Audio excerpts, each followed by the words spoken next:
অসাধারণ জায়গা বোলপুর, যেখানে যাচ্ছি আমরা। তারপর তারাপীঠে আমরা পুজো দেবো। একটা ন্যাচারালি একটা উত্তেজনা তো আছেই ভেতরে। সবাই মিলে আমরা এরকমভাবে যাচ্ছি 6 জন মিলে। আর লাঞ্চ ব্রেকফাস্ট করার পরে একজন ইন্টারন্যাশনাল চেস প্লেয়ার চেস খেলতে বসে গেল। দুজনেই চেস খেলছে, বাবা আর ছেলে মিলে। এখন ঘড়িতে ঠিক 3টে, আর আমরা ফারাক্কায় গঙ্গার উপর। দেখেছি শান্তিনিকেতন স্টেশনে নামলাম, বোলপুর শান্তিনিকেতন। এখন ঠিক ঘড়িতে 4:35। জাস্ট নেমে আমরা এখন হোটেলের দিকে রওনা হবো। সৌরভদা চলো। ট্রেন থেকে নেমে এবার আমরা আমাদের রিসোর্টে যাচ্ছি। এই হচ্ছে আমাদের টোটোর জার্নি, শান্তিনিকেতনে টোটোর জার্নি করছি আমরা। একটা টোটোতে আমরা রয়েছি, আরেকটা টোটোতে সৌরভদারা রয়েছে। আসুন টোটো সফর করে অরণ্যে আসুন। আমরা পৌঁছালাম অবশেষে অরণ্য রিসোর্টে। খুব সুন্দর রিসোর্টই, দেখে তো তাই মনে হচ্ছে। ভেতরে গিয়ে বুঝতে পারবো কি অবস্থা।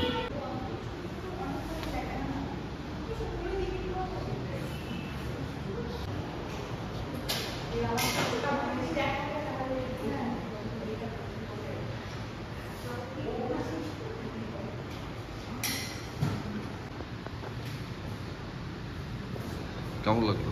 খুব সুন্দর এই রিসর্টটা।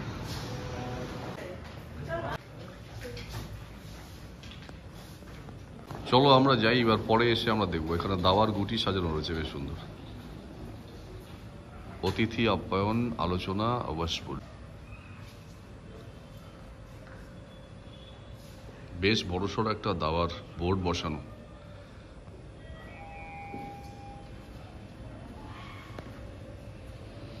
যাওয়া যাক রুমে আমাদের। এই রিসোর্টটিতে বোলপুর শান্তিনিকেতনের আরণ্যক, খুব সুন্দর, অসাধারণ সুন্দর অ্যাম্বিয়েন্স। আর ভালো লাগলো। এন্ট্রান্স থেকে শুরু করে হসপিটালিটি সবই মোটামুটি সুন্দর। রুমগুলো খুব সুন্দর করে সাজানো। আপনাদের একবার দেখিয়ে দিই। এই হচ্ছে হোটেল রুম। সব ব্যাগ ফ্যাগ গুছিয়ে নিয়ে তারপর আমরা বেরোবো।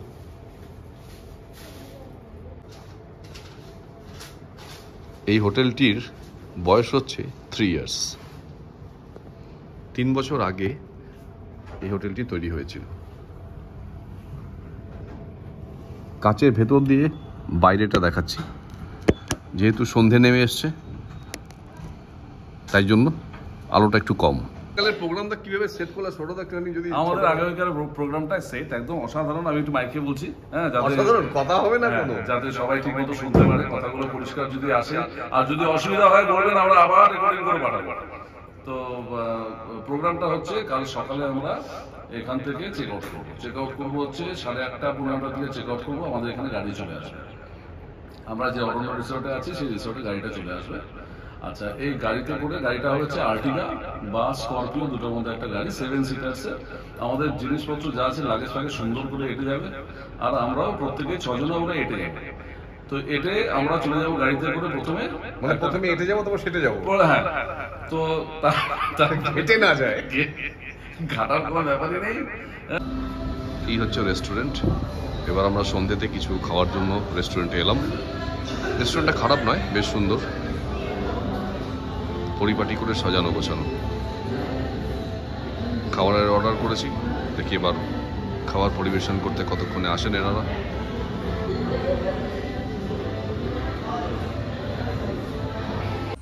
আমরা যেই রিসোর্টটায় উঠেছি, মানে অরণ্য, বোলপুর শান্তিনিকেতনে অরণ্য, সেখানে সন্ধ্যাবেলা একটু স্ন্যাক্স মানে কফি, পনির পাকোড়া আর স্যান্ডউইচ এটা খেয়ে একটু হাঁটাহাঁটি করছিলাম। পরিবেশটা সত্যি অসাধারণ। দেখে যেটা মনে হলো, এখনও সেরকমভাবে ট্যুরিস্ট এখানে পৌঁছায়নি, কারণ কালী পুজোর পর সিজন এখনও স্টার্ট হয়নি, স্টার্ট হচ্ছে। আমরা আর গুটি কয়েক ট্যুরিস্ট এদিন আমরা এখানে ছিলাম। তো পরিবেশটা খুবই ভালো লাগলো। তাই সন্ধেবেলায় এখানে ক্যারাম বোর্ড, দাবা, এই সমস্ত জিনিসই রয়েছে। সমস্ত সুযোগ সুবিধা রয়েছে, মানে এন্টারটেনমেন্টের কমপ্লিট ব্যবস্থা রয়েছে এখানে। ছুটি কাটাতে এরকম একটা পরিবেশ খারাপ লাগবে না। ফ্যামিলি নিয়ে ছুটি কাটানোর জন্য একটা আদর্শ পরিবেশ এটা।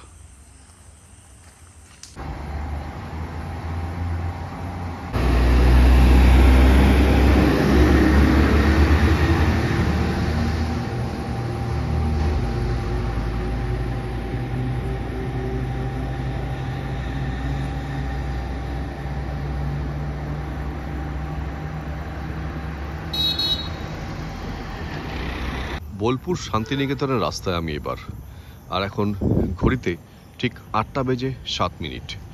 অরণ্য রিসর্টের ঠিক বাইরেটায় আমি দাঁড়িয়ে আছি, আর এখান থেকেই আপনাদের এই রিসর্টের সামনের লোকেশনের রাস্তাটা দেখাচ্ছি, যেখান থেকে সোনাঝুরির হাট আর আরও কিছু দ্রষ্টব্য স্থানে যাওয়ার রাস্তা। বেশ ভালোই ঘুরে বেড়াচ্ছে সবাই।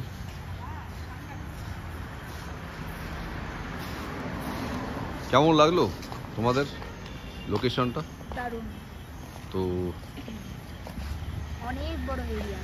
হ্যাঁ ঠিক।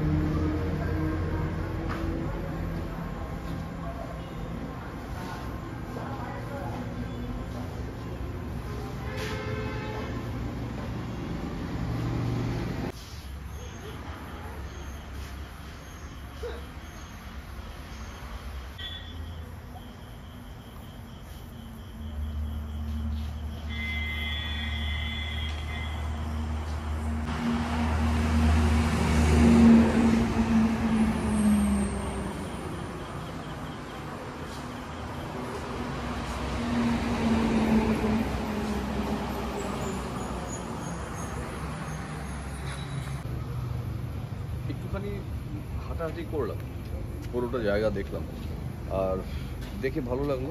প্রত্যেকটা জিনিস যেন সুন্দর করে সাজানো এখানে, সে একটা গাছ লাগানোই হোক বা একটা টব হোক বা একটা মোমেন্টো, যেটাই রাখা আছে সত্যিই সুন্দর করে সাজানো রিসোর্টটি। আর এখান থেকে বেরিয়ে আমরা যাবো এবার একটু ডিনার করতে। ডিনারের জন্য আমরা খুঁজে যাচ্ছি যে পরিষ্কার বাঙালি ঘরোয়া মাছ ভাত আলু ভাজা দিয়ে যদি খাওয়ার মতো কোনো রেস্টুরেন্ট পাওয়া যায়। তো নেট খুঁজে বার করা হলো, আমরা এবার সেদিকে এগোবো কিছুক্ষণ পর। আমি এটাই করলাম, সুন্দর লাগছে দেখতে।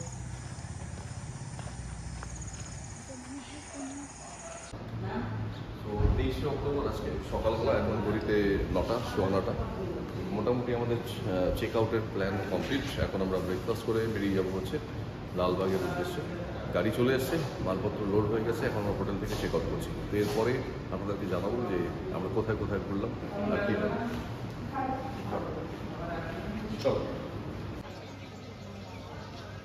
আমরা এবার চলে এসেছি কঙ্কালীতলা মন্দিরে। কঙ্কালীতলা মন্দিরের এখানে আসার পর দেখলাম গাড়ির স্ট্যান্ডটা যেখানে রাখা, সেখানে প্রচুর সবজি কচুরি আর চায়ের দোকান। তো আমরা ব্রেকফাস্টটা এখানেই সেরে নিলাম, এই বামদেব কচুরি ভান্ডারে। সৌরভদা, কচুরি কেমন খেলে? Excellent kachori, excellent. ছোট একটা রেস্টুরেন্ট, কিন্তু ভাবিনি এত ভালো পাবো। চাটাও খুব সুন্দর, চাটাও ভালো, এক্স্যাক্টলি। তো সত্যি সুন্দর, চায়ের জবাব নেই। মাটির ভারে চা আর সবজি কচুরি, ভালো মটরের তরকারি দিয়ে আমরা ব্রেকফাস্ট করলাম আজকে।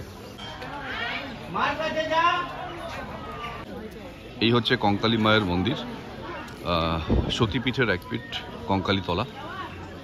অনেক গ্রন্থে অনেক জায়গায় আমরা এই কঙ্কালী মন্দিরের নাম শুনেছি, আজকে চাক্ষুষ দেখার সুযোগ হয়ে গেল। সাধারণ সৌন্দর্য এই মন্দিরের, প্রচুর ভক্তরা এসছে, অনেক ভক্তের সমাগম।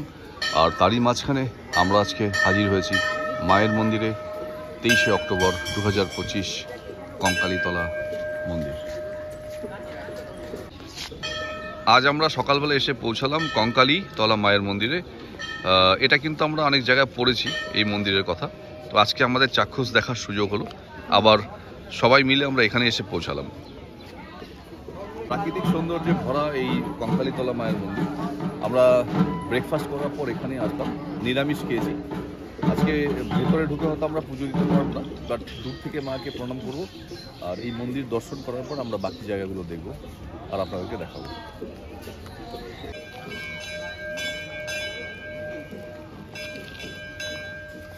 মায়ের মন্দিরের সামনে পসরা সাজিয়ে বসে রয়েছে প্রচুর দোকানি, আর সবাই কেনাকাটা করছে। এই হচ্ছে মন্দির প্রাঙ্গণের সম্পূর্ণ চিত্র আপনাদের সামনে তুলে ধরলাম।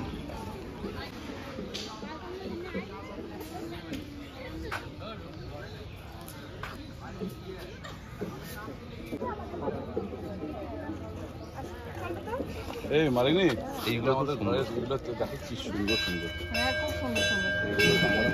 এটা কিভাবে লাগাতে হয় বলতো? এই 3টে করে অ্যাঙ্গেলে।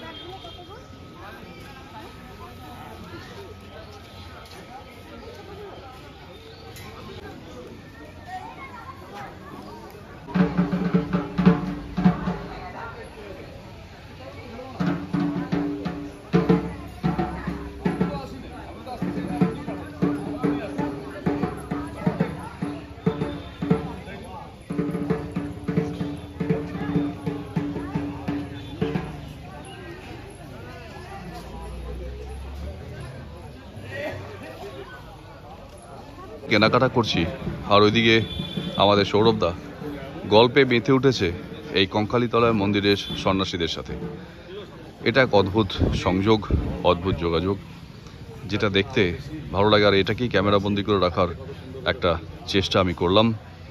আশা করি আপনাদের ভালো লাগবে। এই গল্প, এই মিলন, এটা কিন্তু সবটাই আগের থেকে প্রিফিক্সড এবং সবটাই আগের থেকে তৈরি করা। খুবই সুন্দর। এখানে আমরা এসে জানতে পারলাম, এখানে সাধকদের কাছ থেকে শুনতে পেলাম, এখানেই কঙ্কালীতলা মন্দিরে মায়ের একটা অংশ কঙ্কাল পড়ে আছে, আর কাকাল বলে না? আচ্ছা আচ্ছা, আপনার মুখ থেকে কঙ্কালীতলার কাকাল পড়ে আছে। এই আচ্ছা যে আচ্ছা, মায়ের কুণ্ডু, হ্যাঁ হ্যাঁ, ওই যে এটা ঘেরা আছে, এর মধ্যেই মায়ের শিলামূর্তিটা পড়ে আছে। অসাধারণ, দারুণ সুন্দর। তো মাকে প্রণাম করে আমরা এবার এখান থেকে বিদায় নেব, আবার কখনো আসবো। আর এটা সবার সাথে শেয়ার করে নিলাম যাতে বাকিরাও দূর থেকে মায়ের এই দর্শন করতে পারেন এবং মায়ের আশীর্বাদ পেতে পারেন।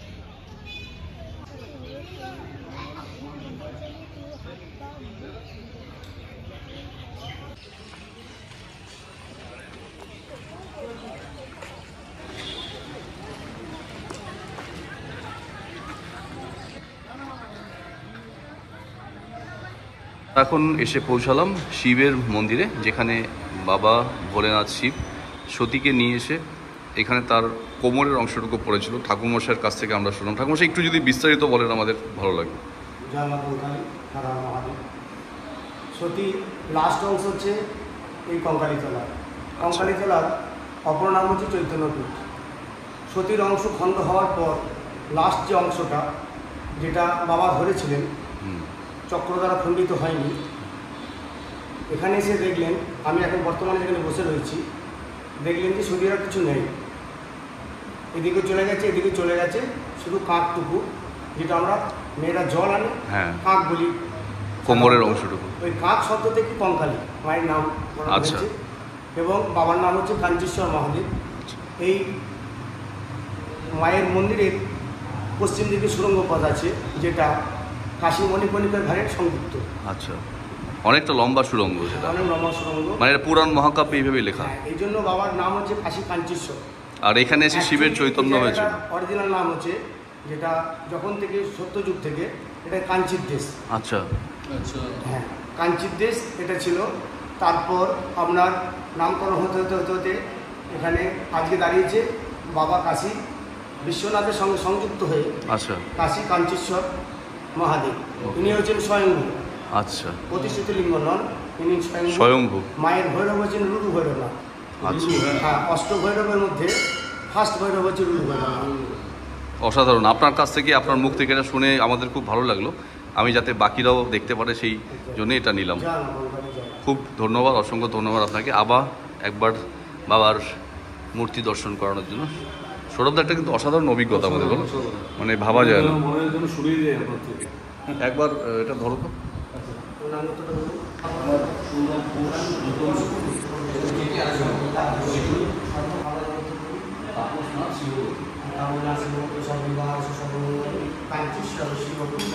মহানগরী স্বামী শিব শঙ্কর বস্তু আর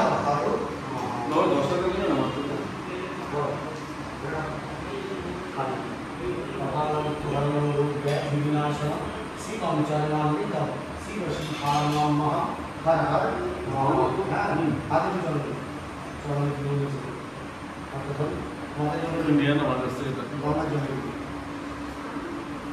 माइक बुक जल दी आवश्यक अच्छा सादा दीजिए এইখানে কি ওদেরকে একটু ডাকো। ওদের আসছে হ্যাঁ ডাকো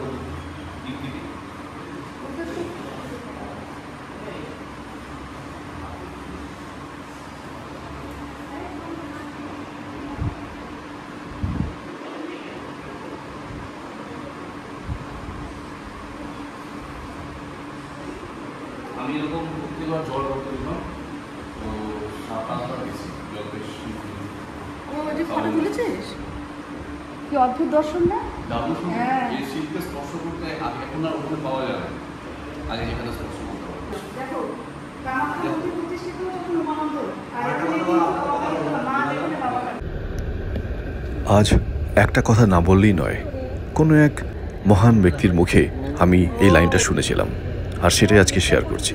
উনি বলেছিলেন, धरती के हर कोन में मिलेगा आपको कंकर और हर कंकर में बसे हुए हैं शंकर। शंकर মানে ভগবান শিব। ভগবান শিব সব জায়গাতেই আছেন, শুধু নয়ন মেলে দেখতে হবে। আর সেই নয়ন মেলেই আমরা দেখে চলছিলাম কঙ্কালীতলা মায়ের মন্দির, কাঞ্চেশ্বর শিব মন্দির সব দেখছিলাম। এবং তারপর শান্তিনিকেতনের কবিগুরু রবীন্দ্রনাথ ঠাকুরের যত স্মৃতি বা আর যাবতীয় নিদর্শন আমরা সেগুলো জাস্ট চোখের দেখা একটার পর দেখলাম একটা দূর থেকে, আমরা দেখছিলাম। কারণ আমাদের ঢুকতে দেবে না ভেতরে। চলুন বাইরে বাকি থেকে জিনিসগুলো দেখে নেওয়া যাক। আস্তে আস্তে আস্তে আস্তে আস্তে প্রতিচি ও আচ্ছা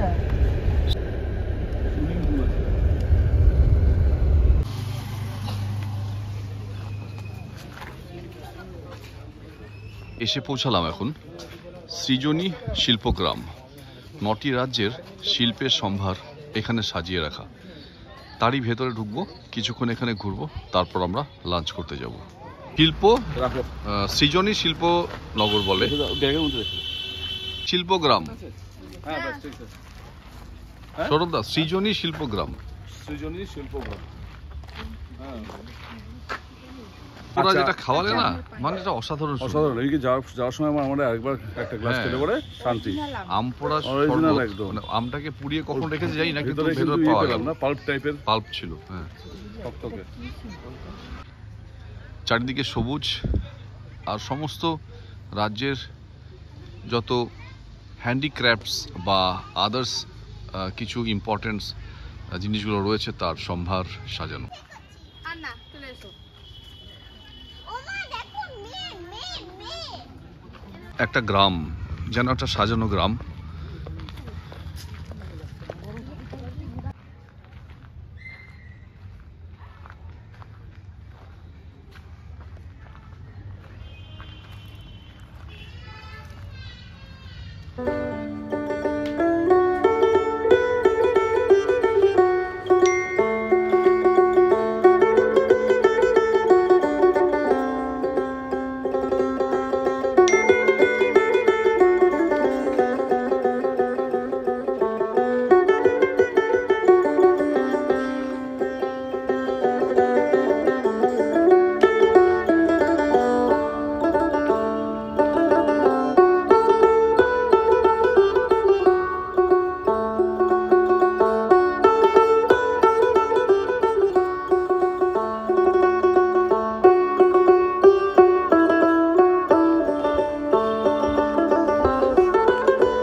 দিকটায় গো?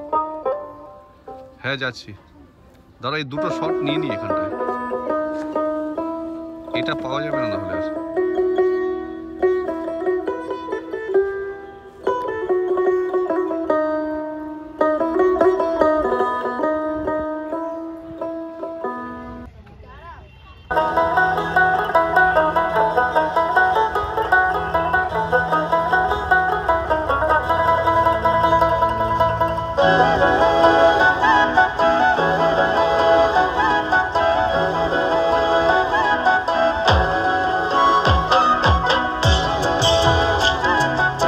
আস্তে আস্তে এগিয়ে যাও সামনের দিকে। দেখো ওখানে পসরা সাজিয়ে বসে আছে অনেক দোকানিরা, ওদের কাছ থেকে আমাদের জিনিস কিছু কেনার থাকলেও হতে পারে।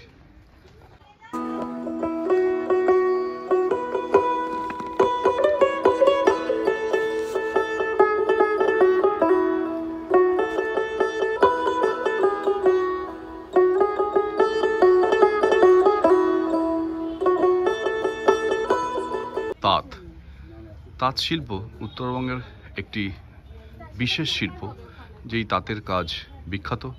তাঁতের কাপড়, তাঁত দিয়ে তৈরি করা বিভিন্ন জিনিস, সেটাই মডেল রূপে দেখানো আছে এখানে। এখনকার বাচ্চারা হয়তো এই জিনিসগুলো জানে না, আর তাদের জন্যই এই জিনিসটাকে তৈরি করা হয়েছে, তাদের শিক্ষার জন্য, তাদেরকে দেখানোর জন্য, নতুন প্রজন্ম যাতে দেখতে পারে তাঁত কী, তাঁত শিল্প কী ছিল। এইভাবে তাঁত বোনা হতো। আমিও ছোটোবেলায় এই তাঁত শিল্প দেখতাম, কীভাবে শাড়ি তৈরি করে, কীভাবে তাঁতের কাজ হয়, ববিন কী করে ভরে, সেগুলো সব এখানে দেখানো রয়েছে। এইভাবেই ঘুরে বেড়াচ্ছিলাম আমরা, আর দেখে যাচ্ছিলাম সম্ভার নিয়ে বসা বিভিন্ন রাজ্য থেকে আগত দোকানিদের স্টলগুলো।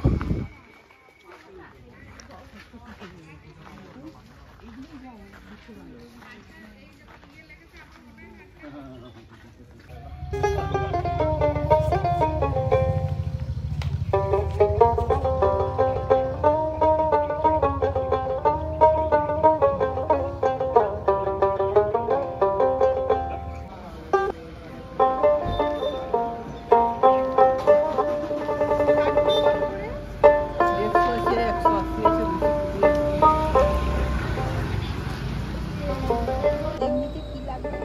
এমনিতে এক্সেল করি।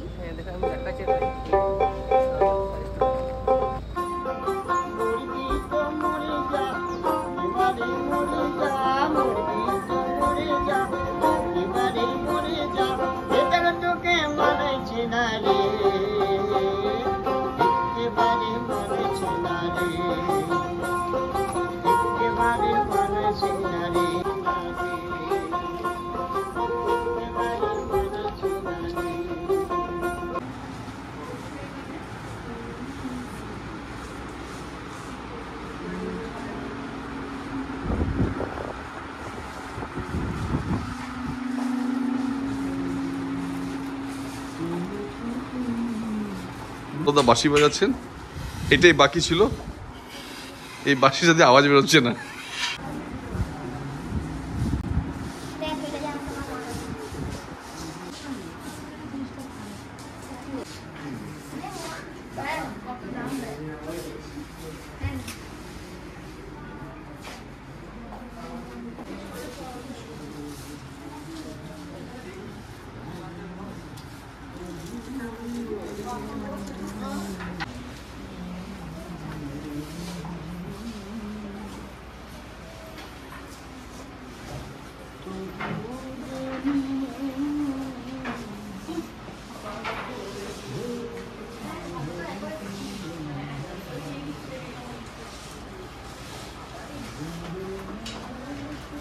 রবীন্দ্রনাথকে এখানে আমরা পেয়ে গেলাম অ্যালবার্ট আইনস্টাইনের সাথে একই ফ্রেমে। কফি চলে এসছে, এবার একটা কফি ব্রেক। ঘড়িতে এখন 1:30, তো কফিটা খাওয়ার পর আমরা যাবো বাইরে। কাপে চুমুক দিয়ে আমাদের যাত্রা শুরু হবে। এবার একবার আমাদের কফির কাপটা দেখানো যাক।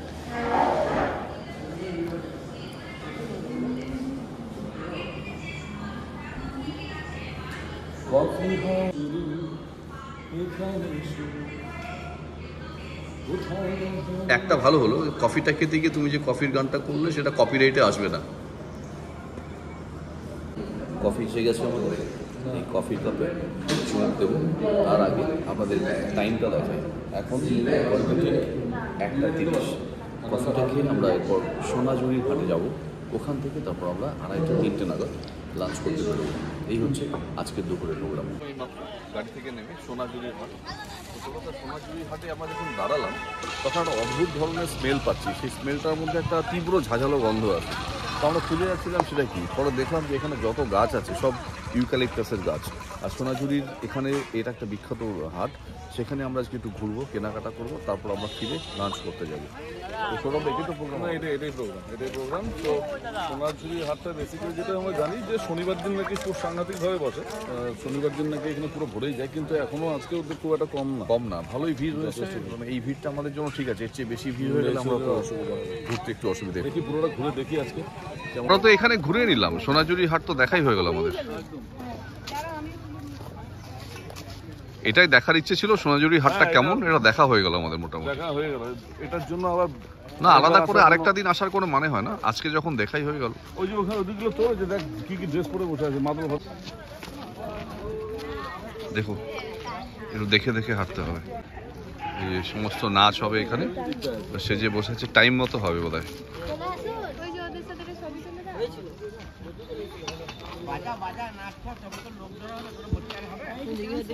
হাটে এই মাদলের শব্দ আর এই গানের শব্দ যদি আমরা না তুলি তাহলে পুরো ভ্রমণটাই বেকার হয়ে যাবে। আর বৌদি চলে গেছে আমাদের নাচার জন্য, মাদলের তালে তাল মেলানোর জন্য চলে গেছে।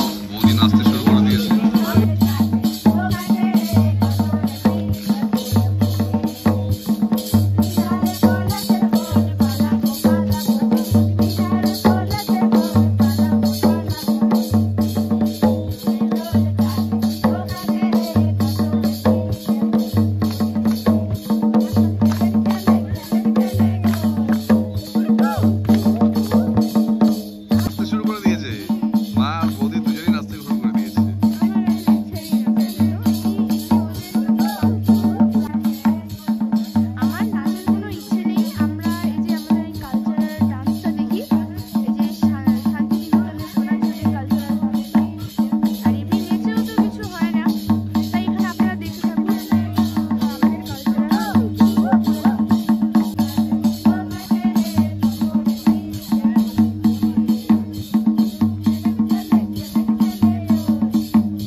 অসামান্য অদ্ভুত সুন্দর সোনাঝুরির হাট।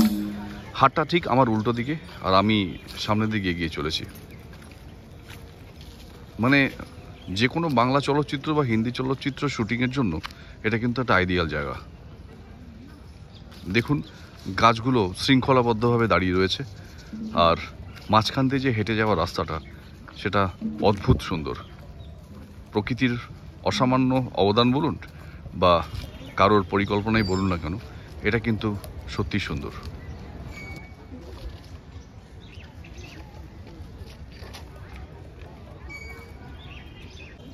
সোনাঝুরির হাটে এসে পৌঁছালাম। আমার ঠিক সামনের দিকটায় হাট বসেছে, অজস্র সুন্দর এবং বহু জায়গার থেকে বিভিন্ন রকম জিনিসের পসরা সাজিয়ে সবাই এসে বসেছে এই সোনাঝুরির হাটে। সেখানে কাপড় জামা থেকে শুরু করে নানা রকম হ্যান্ডিক্রাফটস থেকে শুরু করে সমস্ত কিছু আছে। খেলনা, বাচ্চাদের বাদ্যযন্ত্র, দোতারা, বেসিক্যালি বলতে গেলে দোতারা আওয়াজ খুব টানে, এই বাউল সঙ্গীতটা এখানে খুব টানে, এবং এখানে যারা নৃত্য পরিবেশন করলো এখানে তাদের সাথেও আমরা ছবি তুললাম। আর ফলের দোকান, খাবারের দোকানও রয়েছে। তো অদ্ভুত সুন্দর এই প্রকৃতির পরিবেশ। সামনের দিকটা দেখুন, দেখলে মনে হয় যে দূরে কোথাও হারিয়ে যাওয়ার মতো, এতটাই সুন্দর। মনে হচ্ছে গাছের পাশ দিয়ে, এই মেঠো পথ দিয়ে কোনো একবার সবাই মিলে এই জঙ্গলটা পরিভ্রমণ করি। জঙ্গলের ভেতরে গাছের মাঝখান দিয়ে যে মেঠো পথটা চলে গেছে সেখানে একবার হেঁটে দেখা যায় কীরকম। চলুন যাওয়া যাক।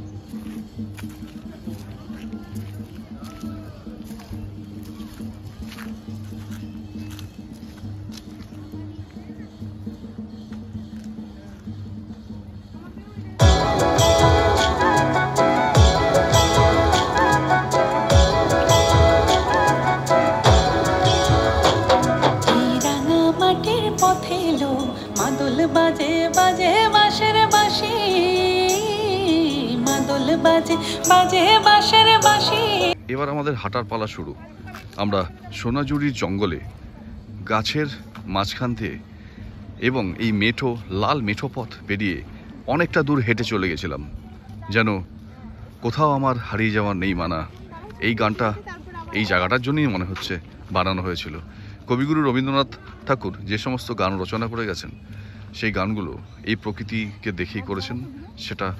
এটাকে দেখলেই বোঝা যায়। শান্তিনিকেতনের এই অপরূপ রূপ এটা ওয়ার্ড দিয়ে বর্ণনা করা খুব কঠিন। দেখুন আর উপভোগ করুন। এবার বেরোতে হবে, চলো আমাদের গাড়ি ছাড়তে হবে আর আমাদেরকে রওনা হতে হবে এখন।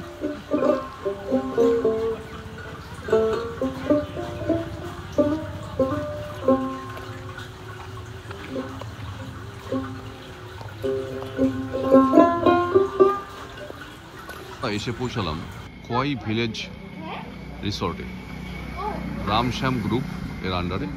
এই রিসর্টে এখন আমরা লাঞ্চটা করব, তারপর এখান থেকে বেরিয়ে পড়ব লালবাগের উদ্দেশ্যে।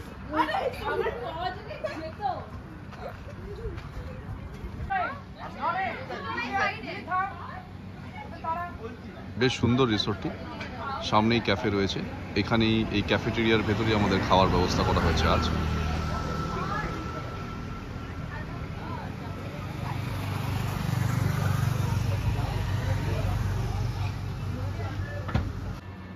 শান্তিনিকেতনের বিশেষত্ব হচ্ছে এখানে প্রত্যেকটা বাড়ি, ঘর, রেস্টুরেন্ট সব কিছুর মধ্যেই যেন একটা কবিগুরু রবীন্দ্রনাথ ঠাকুরের বিভিন্ন গ্রন্থ আর কবিতার সমস্ত ছাপ ফুটে রয়েছে আমাদের এখানে। এখানে আসলেই যেন মন শান্ত হয়ে যায়। সত্যি শান্তিনিকেতনের পরিবেশন হয়ে গেছে। এই হচ্ছে আমাদের খাবার পরিবেশন। খুব সুন্দর খাবারের অবস্থা। তো আমি একবার দেখিয়ে দিই সবার জন্য। ভাত, আলু ঝুরি, ঘি, ডাল, চাটনি, সব সাথে পাঁপড়ও রয়েছে। সৌরভদা অলরেডি খাওয়া শুরু করে দিয়েছে। তোমার ফেভারিট ডিশ চলে আসছে। খুব ভালো ভালো খেয়েছো? খাবার খাওয়া দাওয়া ভালো? ঠিক আছে, লাঞ্চ হয়ে গেছে, এবার কিন্তু আমাদের যেতে হবে।